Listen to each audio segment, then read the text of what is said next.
What's up, guys? Last time I talked about this being my favorite lens for photography, but what do I use for videos?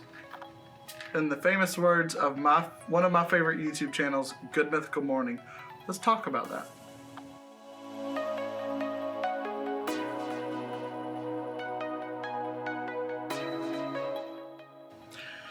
So the past several videos that I have shot since I got the EOS R, when I have been in the studio, I have used one particular lens. Currently I'm using the Tamron 15-30 f2.8 with IS because I want to talk about the lens that I actually use. It is one of the native lenses for the EOS R mount or RF mount. And it is this little beauty here. It's tiny, fairly tiny.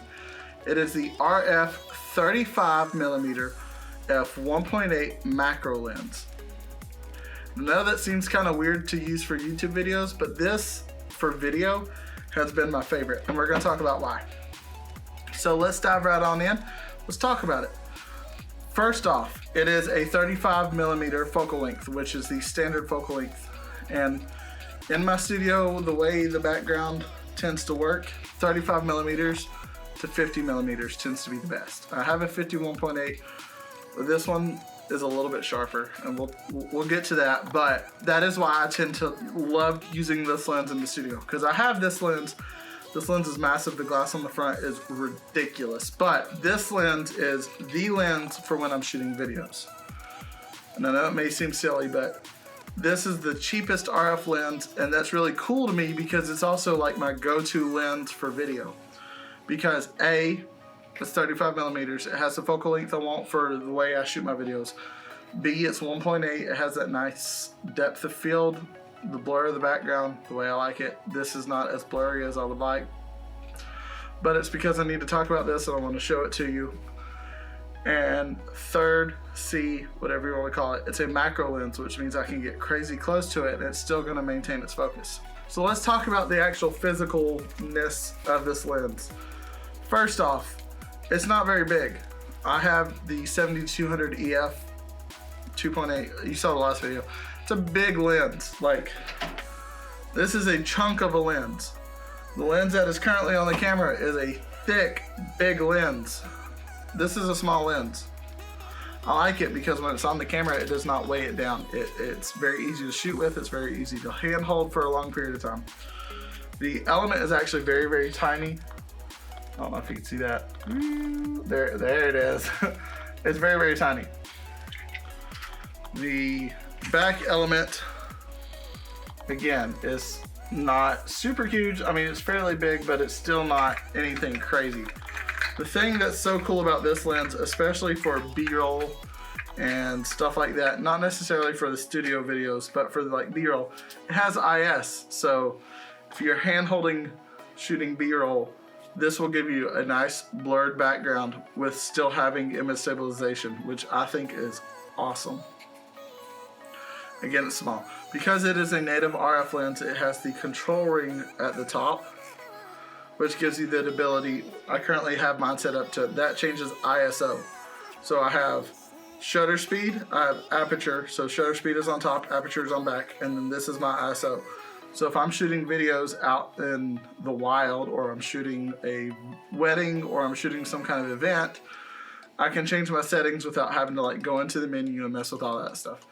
It has the autofocus ring because it's not a zoom lens, it's a prime lens, so it's only 2 rings, but this autofocus ring is fantastic, especially when you're doing macro photography, because it is a macro lens. Specifically designed for macro, so you can get those really nice close-up shots.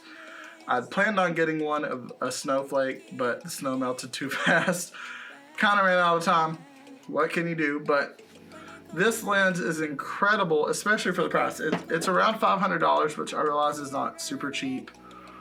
As far as the RF glass goes, it's the cheapest RF lens you can buy.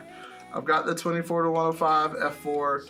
I never use it because I have other things that fill in the range. This is one of those.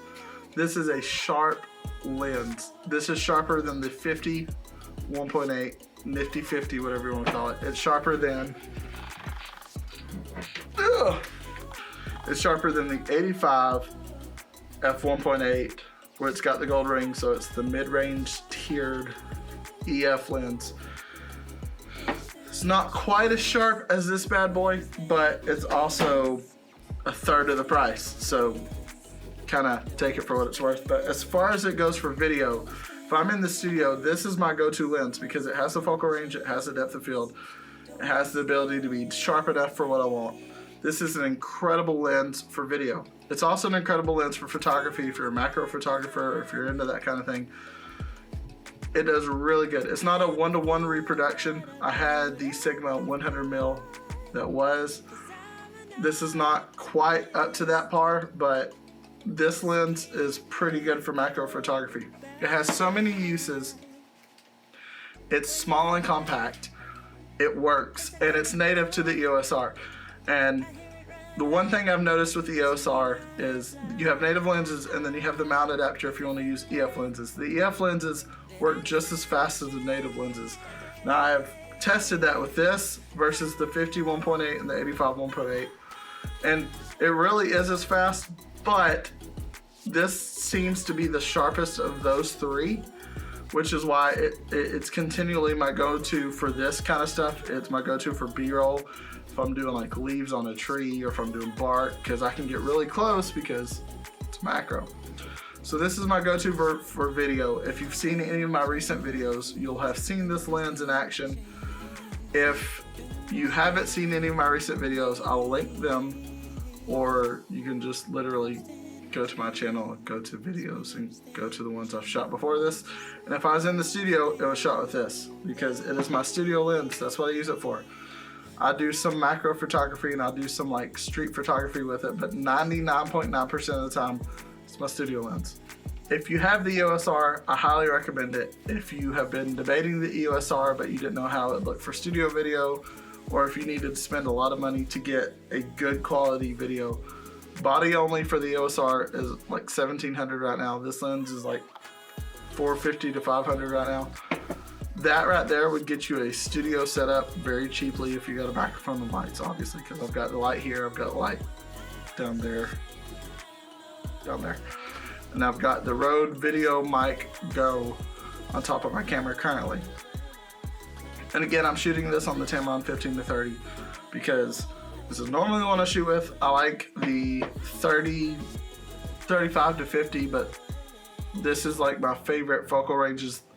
It's wide enough to show my desk and you can see the stuff up above and you can see the lights, but it's not so wide that you see too much, but it's not so narrow that you don't see enough of it. And that 35mm tends to be my favorite for shooting this kind of stuff or shooting street photography. Like if I go downtown Chattanooga, because I live in Chattanooga, this is going to be the lens that is on my camera. Now if I'm shooting portraits, weddings, landscapes, anything else, it's going to be this big boy. But for most everything else, anything I need a wider angle for, I'll use this. Now if I'm doing like true landscapes and I want to show everything, the lens that is on this camera currently is what I'll use, or if I'm vlogging, I'll use this lens because again, it's the 15 to 30. The 4K on the EOS R has a horrible crop. The 15 is wide enough that when it's in 4K, I can still vlog with it, or if I'm in 1080, it shows everything. It's really cool. But if you've been on the fence about getting this lens, I highly, and I don't want to say that too much because it's starting to sound a little Germanish, but I highly recommend this lens. It is a monster. The element is not super big. It is a, if I'm not mistaken, 52mm thread if you want to use a filter on the front. I bought a 77mm filter.